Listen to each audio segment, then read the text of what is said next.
and sportsmen supported to our BJP. I am fully confident of winning the election. चुनाव आयोग की ओर से शांतिपूर्ण मतदान के लिए सुरक्षा के पुख्ता इंतजाम किए गए थे। 38 सीटों के लिए 1643 पोलिंग बूथ बनाए गए थे। इसको देखते हुए लोगों ने मतदान में बढ़ चढ़कर हिस्सा लिया। 72% of the polling stations, because balance 28% of the polling stations are not in a communication zone, so we do not have the figures yet, but from the 72% polling stations, the figures that have reached till 4 p.m. it is 84%. Manipur में पहले दौर में Congress, BJP समेत कई दलों के कई नेताओं ने वोट डाले और अपनी अपनी पार्टी की जीत का दावा किया। हमारे यहाँ जो डेवलपमेंट करते हैं और करप्शन फ्री है उसी को दे रहे हैं। ब्लॉकेट, इकोनॉमिक ब्लॉकेट भी चल रहा है, तो बहुत प्रॉब्लम तो बहुत ज्यादा है। We are trying to eliminate all these burns, blockades. We have suffered enough. Then about the corruption and all this, we want to eliminate it. I guess development of our constituency and also territorial integrity of Manipur. What we think to bring solution of the economic problems for the state at large. Manipur में पहले दौर के मतदान के साथ ही 168 उम्मीदवारों की राजनीतिक किस्मत ईवीएम में बंद हो गई है।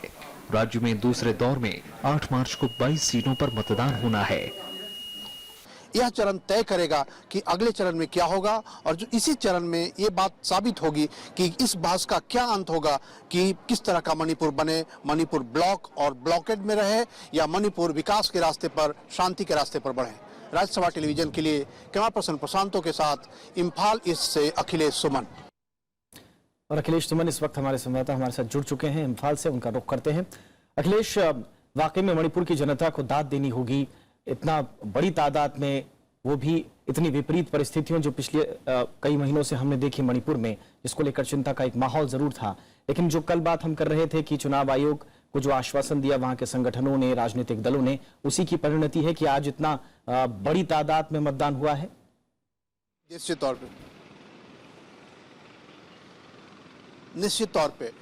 तौर पे देखिए 2012 में जब विधानसभा चुनाव हुए थे तो उस समय 77 मतलब 77% मतदान हुआ था।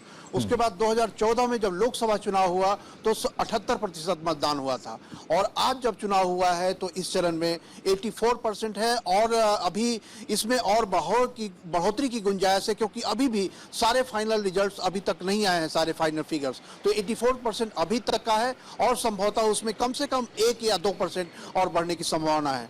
तो जिस तरह का माहौल है यहाँ पे, जिस तरह का माहौल बंद के कारण, ब्लॉकेट के कारण जो माहौल बना है, उसके कारण भी लगता है पोलराइजेशन, ध्रुवीकरण बढ़ा है जो इस इलाके में। क्योंकि आप लगातार हम समझ रहे हैं कि ये जो इलाका है मणिपुर का, जो इम्फाल वैली है, ये समतल का जो इलाका है, वह सबसे ज्यादा प्रभावित हुआ है। खाने पीने के वस्तुओं की किल्लत हुई है, आम जरूरी के सारे सामानों की किल्लत हुई है, और इसके कारण बहुत जबरदस्त ध्रुवीकरण यहाँ हुआ है, और महिलाएं काफी बड़ी संख्या में निकली हैं। हम जहां भी गए सबसे ज्यादा लंबी लाइन महिलाओं की दिख रही थी, दीपक। तो आप समझ सकते हैं कि संवेदनशीलता हर घर और हर परिवार के अंदर है कि किस तरीके से इस तरह के ब्लॉकेट और इस तरह की अशांति से छुटकारा पाया जा सके। और जहां तक हिंसा के माहौल का सवाल है, तो हिंसा जो अंडरग्राउंड संगठनों से जो हिंसा होती है चुनाव के मौके पर, कई बार सांकेतिक तौर पर वे हिंसा करते हैं ताकि उन्हें अपनी उपस्थिति का एहसास कराना होता है इम्फाल को और दिल्ली को। लेकिन आज के मतदान में कहीं भी उग्रवादी संगठनों की तरफ से कोई हिंसा की घटना नहीं हुई। और हम उम्मीद करते हैं कि आने वाले अगले चरण में भी कुछ इसी तरह का उत्साह मणिपुर की जनता दिखाएगी। शुक्रिया अखिलेश इस तमाम जानकारी के लिए। बीजेपी ने उत्तर प्रदेश के आखिरी दौर के मतदान के लिए आज पूरी ताकत झोंक दी। प्रधानमंत्री नरेंद्र मोदी ने अपने संसदीय क्षेत्र वाराणसी में रोड शो करने के बाद जौनपुर में रैली की और वापस वाराणसी आकर फिर से एक चुनावी सभा को संबोधित किया। वाराणसी में 8 मार्च को आखिरी दौर का मतदान होना है। ये तस्वीरें हैं उत्तर प्रदेश के वाराणसी शहर की। 2014 में इस शहर ने नरेंद्र मोदी को सांसद चुना था और तब से बीजेपी के लिए प्रदेश का ये सबसे बड़ा सियासी शहर बना हुआ है। आखिरी दौर के लिए जब प्रधानमंत्री नरेंद्र मोदी ने यहां रोड शो किया तो हजारों की तादाद में लोगों की भीड़ उमड़ पड़ी। रोड शो का जो आप आकलन कर सकते हैं, इसमें विरोधियों का एकदम सफाया हो गया।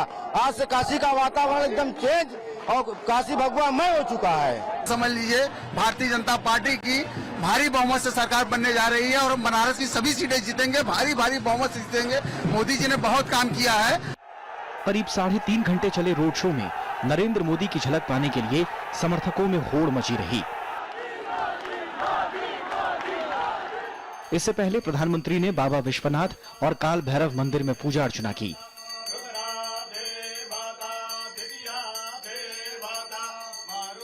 भारी संख्या में लोगों के हुजूम के बीच से गुजरने के बाद प्रधानमंत्री चुनावी रैली को संबोधित करने जौनपुर पहुंचे। नरेंद्र मोदी ने दावा किया कि प्रदेश में बीजेपी की बहुमत की सरकार बन रही है। 11 मार्च को चुनाव के नतीजे आएंगे। सपा, बसपा, कांग्रेस सुपड़ा साफ होने वाला है। भारतीय जनता पार्टी का ज्वलंत विजय होगा। संबोधन में नरेंद्र मोदी ने केंद्र के कामकाज गिनाने के साथ साथ समाजवादी पार्टी को खास तौर पर निशाने पर लिया। उन्होंने अखिलेश सरकार की कड़ी आलोचना की। जौनपुर रैली के बाद नरेंद्र मोदी वापस वाराणसी आए, जहां उन्होंने फिर से एक चुनावी सभा को संबोधित किया। Bureau report, Rajya Sabha TV. वहीं कांग्रेस उपाध्यक्ष राहुल गांधी और मुख्यमंत्री अखिलेश यादव ने भी शनिवार को वाराणसी में साझा रोड शो किया। दोनों नेताओं ने दावा किया कि राज्य में अगली सरकार कांग्रेस समाजवादी पार्टी गठबंधन की ही बन रही है। कांग्रेस उपाध्यक्ष राहुल गांधी और मुख्यमंत्री अखिलेश यादव का साझा रोड शो कचहरी से शुरू हुआ। दोनों नेताओं ने अंबेडकर प्रतिमा पर माल्यार्पण किया। दोशीपुरा इलाके में मुख्यमंत्री अखिलेश यादव की पत्नी डिंपल यादव भी रोड शो में शामिल हुई। डिंपल यादव शहर में करीब 10 किलोमीटर घूमकर दोनों नेताओं का काफिला चौका घाट, पीली कोठी और चौक होते हुए गदौलिया के पास चर्च तक गया। इससे पहले मुख्यमंत्री अखिलेश यादव ने बदौही के ज्ञानपुर में चुनावी सभा को संबोधित किया। इस मौके पर मुख्यमंत्री ने कहा कि प्रधानमंत्री उपलब्धि के नाम पर एक भी काम नहीं गिना सकते। ये बीजेपी के लोगों के पास कोई काम बताने को नहीं है। ये 10 काम सरकार ने किए हैं। हम कहते हैं कि बीजेपी के लोग, प्रधानमंत्री जी बताओ आपने 10 काम कौन सी जनता के लिए किए हैं। इससे पहले दोनों नेता गठबंधन के लिए लखनऊ, मेरठ, आगरा और इलाहाबाद में साझा रोड शो कर चुके हैं। वाराणसी में 8 मार्च को वोटिंग होनी है। Bureau report, Rajya Sabha TV. और बीएसपी अध्यक्ष मायावती ने वाराणसी में ही चुनावी रैली की। उन्होंने बीजेपी, समाजवादी पार्टी और कांग्रेस पर झूठे वादे करने का आरोप लगाया। साथ ही विरोधी पार्टियों के रोड शो पर भी तंज कसा। आज जो दो पार्टी बीएसपी अध्यक्ष मायावती ने शनिवार को वाराणसी में रैली की। उन्होंने प्रधानमंत्री नरेंद्र मोदी और समाजवादी पार्टी कांग्रेस के रोड शो में जुटी भीड़ को तमाशबीन करार दिया। उन्होंने कहा कि ये भीड़ बाहर से बुलाई गई है। दोनों पार्टियों के रोड शो में जितनी भीड़ थी उसमें से तमाशगीर लोगों की ज्यादा भीड़ थी। कई मंडल के लोगों को बुलाना पड़ता है भीड़ इकट्ठा करने के लिए, और बाहर के राज्यों से भी बुलाना पड़ता है, बिहार और मध्य प्रदेश से।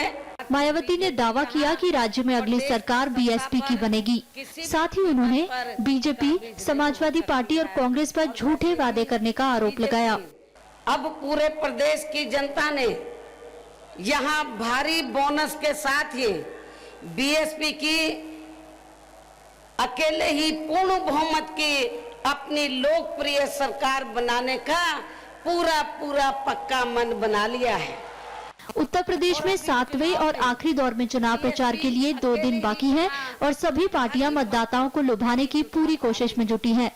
Bureau report, Rajya Sabha TV. और वाराणसी से कृति मिश्रा हमारी संवाददाता इस वक्त हमारे साथ जुड़ी हैं। कृति, चुनावी राजनीति का केंद्र रहा आज वाराणसी, और सारे नेता जब भीड़ की ही बात कर रहे हैं तो आप भी जरा भीड़ को देखकर बताइए कि किस तरह का फीडबैक रहा, कोई हिंट मिल रही है? जी दीपक, देखिए उत्तर प्रदेश के आखिरी चरण के चुनावी समर में वाराणसी आज सभी पार्टियों के कैंपेन का केंद्र बना रहा। प्रधानमंत्री नरेंद्र मोदी ने यहां पर सुबह रोड शो करके शक्ति प्रदर्शन किया। लाखों लोग सड़क पर उमड़े। प्रधानमंत्री की सिर्फ एक झलक पाने के लिए ऊपर से फूलों की वर्षा हो रही थी। जो भी बिल्डिंग थी, जिसपे जितनी भी छत थी, वहां पर लोग खड़े थे, लगातार नारे लग रहे थे। वहीं समाजवादी पार्टी और कांग्रेस के अलायंस का भी रोड शो हुआ। वहां पे भी बड़ी तादाद में लोग उमड़ कर आए, वहां पर भी नारे लगे। लेकिन इन सबके बीच में जो सबसे बड़ी बात थी वो थी टकराव की स्थिति इन दोनों गुटों में, जो बीजेपी समर्थक थे और जो अलायंस समर्थक थे। चौका घाट एक जगह है, वहां पर एकदम टकराव की स्थिति दोनों के बीच में हो गई थी, जहां पर पुलिस को हस्तक्षेप करने की जरूरत पड़ी और उसके बाद स्थिति को सामान्य किया गया। अभी दीपक जो हमें फिलहाल रिपोर्ट मिल रही है, टाउन हॉल जहां पर 7:30 बजे प्रधानमंत्री एक जनसभा को संबोधित करने वाले हैं, वहां पर भी समाजवादी पार्टी और कांग्रेस के जो कार्यकर्ता हैं उसका घेराव कर लिया है। वहां पर भी पुलिस को हस्तक्षेप करना पड़ रहा है। इसी तरह से बीजेपी वाले जो समर्थक हैं वो भी लगातार उग्र हो रहे हैं। तो बड़ी चुनौती है अभी प्रशासन के सामने कि जो स्थिति है उसको समान बनाए रखें, क्योंकि दीपक जितनी भी राजनीतिक दल हैं, चाहे वो बसपा हो, कांग्रेस हो, समाजवादी पार्टी हो, भाजपा हो, सभी के समर्थक चाहे वो दूसरे राज्य से हो, चाहे वाराणसी से हो, लगातार यहाँ पर बनारस में आ रहे हैं, लगातार कैंप कर रहे हैं। तो बहुत बड़ी अभी चुनौती है प्रशासन के सामने सारी स्थिति को समान बनाए रखने के लिए। और इसके अलावा यहाँ पर मायावती ने भी रैली की। उन्होंने चुटकी ली दोनों ही रोड शो पर और कहा ये सिर्फ लाइमलाइट के लिए है, वोट के लिए नहीं है। जी दीपक, शुक्रिया कृति इस तमाम जानकारी के लिए। उत्तर प्रदेश सरकार में विवादास्पद मंत्री गायत्री प्रसाद प्रजापति के खिलाफ गैर जमानती वारंट जारी किया गया है। गायत्री प्रजापति का पासपोर्ट भी जब्त कर लिया गया है। एडीजी कानून व्यवस्था दलजीत सिंह के मुताबिक गायत्री प्रसाद की तलाश में अमेठी और कानपुर समेत कई जगह छापेमारी की गई है। गायत्री प्रजापति गैंगरेप मामले में फरार हैं। पुलिस उनकी कई दिनों से लगातार कोशिश कर रही है। पुलिस का कहना है कि गायत्री प्रजापति विदेश भाग सकते हैं।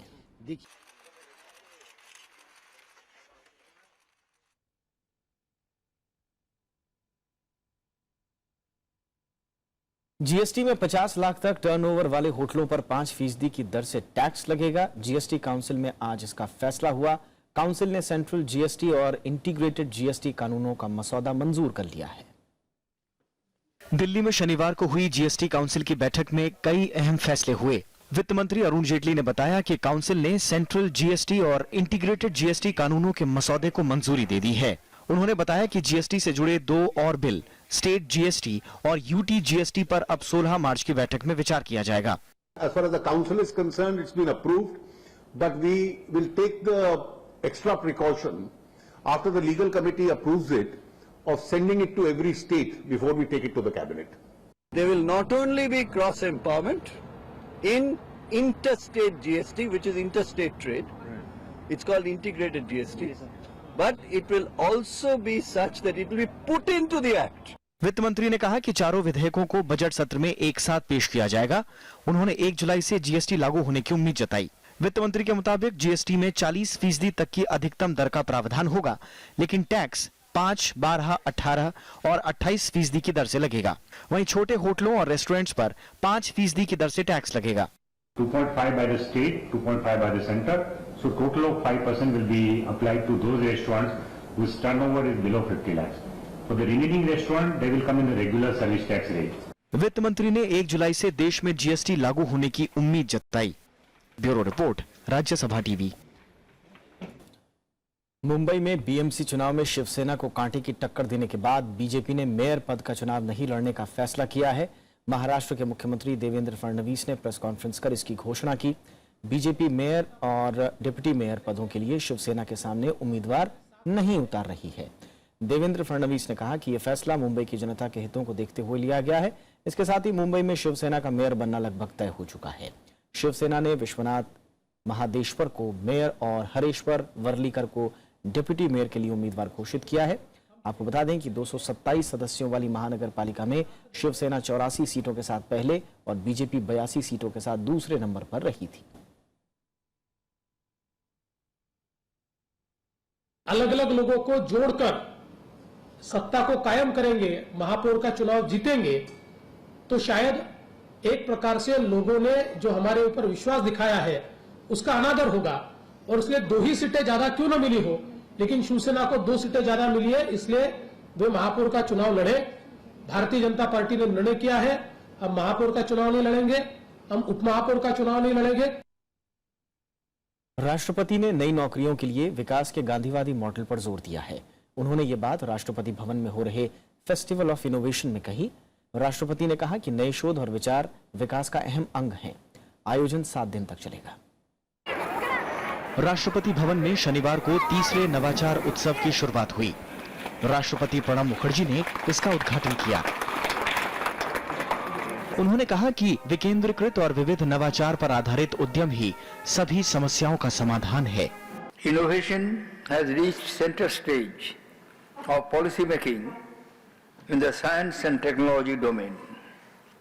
This has strengthened the resolve of the government to encourage innovation and innovation-based enterprises.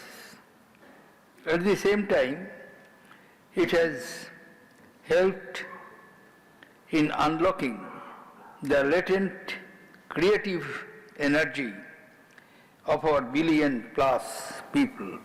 विज्ञान और प्रौद्योगिकी मंत्री हर्षवर्धन ने कहा कि इस सेमिनार का मकसद युवा शोधकर्ताओं को एक मंच मुहैया कराना है। I am very happy that under the guidance of the Honorable President, the Rashtrapati Bhavan, through this Festival of Innovation, has been providing such a platform where different stakeholders of an innovation incubation chain can come, interact and forge partnerships. National innovation foundation के अध्यक्ष doctor R.A. Mashelkar ने कहा कि अब देश में शोध को और बढ़ावा देने की जरूरत है। हर एक बच्चा एक कल्पना, एक नया कोई संशोधन कर सकता है, तो उनको प्रेरणा ये स्कूल से मिलनी चाहिए। आगे जाके कोई 25 बरस का हो, 30 बरस का हो, अब आप इनोवेटर बनो, ये नहीं बनते, तो वो प्रेरणा कैसे दी है, इसलिए बड़े सारे प्रोग्राम है। Onion harvester and motorcycle operated salt turning device. राष्ट्रपति ने देश भर से आए नवोन्मेषकों को नेशनल ग्रासरूट इनोवेशन अवार्ड से भी नवाजा। इस कार्यक्रम का आयोजन नेशनल इनोवेशन फाउंडेशन और राष्ट्रपति भवन के संयुक्त प्रयास से किया गया। मोहम्मद फातेह टीपू, राज्यसभा टीवी। भारत से रिश्तों को लेकर अमेरिका का रुख बहुत सकारात्मक है। वॉशिंगटन में अमेरिकी विदेश मंत्री रेक्स टिलरसन से मुलाकात के बाद विदेश सचिव ने यह बात कही। टिलरसन की भारत यात्रा की तारीखें भी जल्द तय होंगी। ट्रंप प्रशासन ने साफ किया है कि H-1B वीजा में बदलाव उसकी प्राथमिकता नहीं है। विदेश सचिव एस जयशंकर ने शनिवार को वॉशिंगटन में अमेरिकी विदेश मंत्री रेक्स टिलरसन से मुलाकात की। बातचीत में रणनीतिक रिश्ते मजबूत करने के साथ अफगानिस्तान और एशिया प्रशांत क्षेत्र पर चर्चा हुई। विदेश मंत्री ने कहा कि ट्रंप प्रशासन साझेदारी को विस्तार देने में रुचि दिखा रहा है। Overall, a very positive sense of India as a partner. Also, I think a lot of respect for the economic changes which have taken place in India. With acknowledgement that there was very robust growth and that this made India a particularly attractive partner. विदेश सचिव बीते 4 दिनों से America दौरे पर हैं। इस दौरान उनकी वाणिज्य सचिव, होमलैंड सुरक्षा सचिव, राष्ट्रीय सुरक्षा सलाहकार और राष्ट्रपति डोनाल्ड ट्रंप के उप सहायक से मुलाकात हुई। अमेरिकी कांग्रेस के कई नेताओं से भी विदेश सचिव मिले। इस बैठक में आपसी व्यापार और आर्थिक सहयोग, प्रवासी नीति, H-1B वीजा और अमेरिका में रह रहे भारतीयों की सुरक्षा पर चर्चा हुई। अमेरिका ने भारत को भरोसा दिलाया है कि H-1B वीजा नीति में बदलाव उसकी प्राथमिकता नहीं है। ये बदलाव प्रवासी नियमों में संशोधन का हिस्सा है। Certainly, this is very much not the priority of the government when they are concerned with immigration issues. Most of the issues are quite different, and nevertheless, when this is addressed, it would be part of the overall immigration package. ये दौरा Kansas में एक भारतीय की हत्या की घटना के बाद हुआ है। इसे लेकर अमेरिका में रह रहे भारतीय सख्ते में हैं। राष्ट्रपति डोनाल्ड ट्रंप ने इस वारदात की निंदा की है। H-1B वीजा में प्रस्तावित बदलाव को लेकर भारतीय IT कंपनियां विरोध कर रही हैं। इस बीच अमेरिका ने H-1B वीजा की प्रीमियम प्रोसेसिंग 6 महीने के लिए बंद कर दी है। इसके तहत कुछ आवेदनों पर जल्द कार्रवाई की जाती है। Bureau report, Rajya Sabha TV. चीन ने भारत के साथ आपसी सहयोग बढ़ाने पर जोर दिया है। चीन की नेशनल पीपल्स कांग्रेस की प्रवक्ता फू यिंग ने कहा कि मतभेदों की बजाय दोनों देशों को आपसी सहयोग और समझ बढ़ाने पर ध्यान देना चाहिए। इससे दोनों देश एक दूसरे की चिंताओं को दूर कर सकेंगे। उन्होंने कहा कि द्विपक्षीय सहयोग के रास्ते में विवाद रोड़ा नहीं बनना चाहिए। उन्होंने कहा कि कई क्षेत्रीय और अंतर्राष्ट्रीय मुद्दों पर दोनों देशों की सोच एक जैसी है। हालांकि दोनों देशों के बीच लंबे समय से कई विवाद और समस्याएं भी हैं, जिन्हें सुलझाने की कोशिश जारी है। फू यिंग ने कहा कि परिवहन परियोजनाओं से आर्थिक विकास होगा, जिसका फायदा भारत को मिलेगा।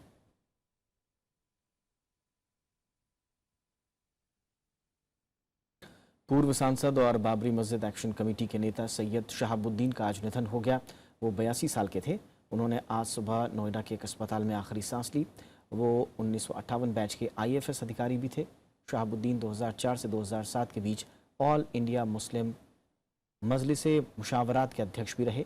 उपराष्ट्रपति मोहम्मद हामिद अंसारी ने उनके निधन पर शोक जताया है।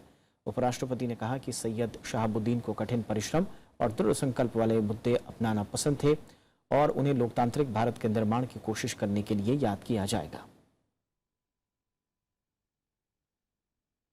राजधानी दिल्ली में शनिवार से नट सम्राट थिएटर समारोह शुरू हुआ। इसकी शुरुआत सारांश नाटक के साथ हुई। इसमें विदेशों में भारतीय लोगों पर हिंसा के असर को बखूबी दिखाया गया। समारोह 5 दिन तक चलेगा। इस दौरान 7 नाटकों का मंचन होगा। यह कार्यक्रम पिछले 9 दिनों से आयोजित हो रहा है। अरे मासूम की जान बचाने के लिए मुझे यहाँ इस तरह पागलों की तरह गिड़गिड़ाना पड़ेगा तो लानत है।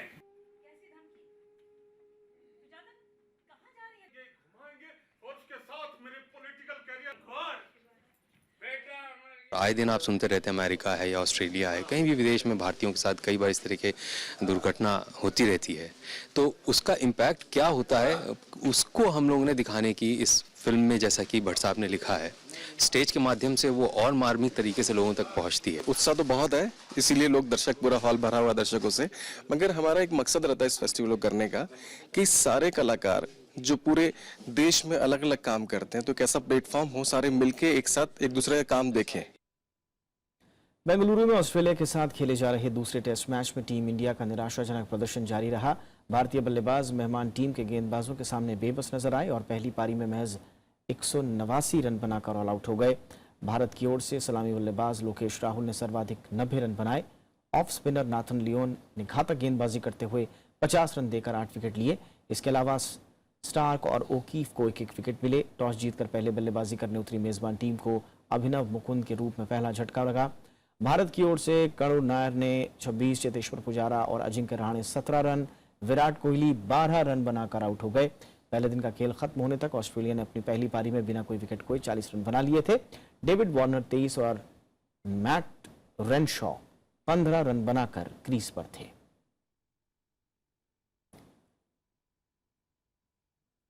इस बुलेटिन में इतना ही। नमस्कार।